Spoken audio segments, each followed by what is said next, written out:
ক্লাসে ছিলাম, তো এখন আমাদের কোচিং শুরু হয় নাই।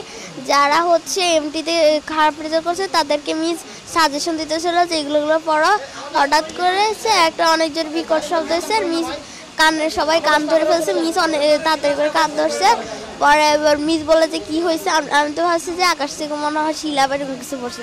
পরে আমরা যখন বের হয়েছি দেখি যে যেখান দিয়ে আমরা সিঁড়ি দিয়ে ক্লাসে উঠি সেই সিঁড়ির জায়গাটা পুরোটা পুড়ে গেছে। আর সিঁড়ির ওই পাশে কিছু 7-8-এর ছেলেরা পড়তো, ওদের ইয়েটা পুরো পুড়ে গেছে, সিঁড়ির সাইড পুরো পড়ে গেছে।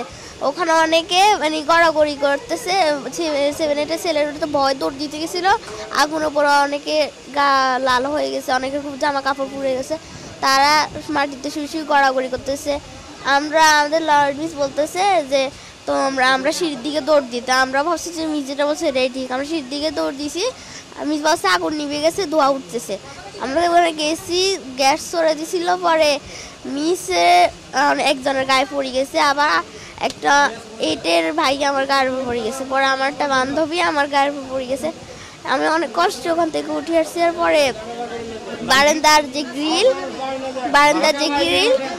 কিছু ফায়ার সার্ভিসের লোক আসছে, তারপর কিছু আর্মি লোক আসছে, এসে ওরা গ্রিল ভাঙছে।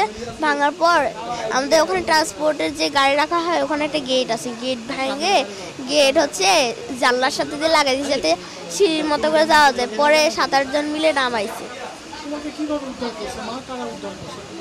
কিছু আর্মি লোক মানে চারপাশে ছিল, আমাকে আস্তে আস্তে করে নামাইছে। পরে যখন নামছি আমাকে দ্রুত করে কোলে করে নিয়ে গেছে, পরে রিক্সায় করে লুবানায় নিয়ে আসছে।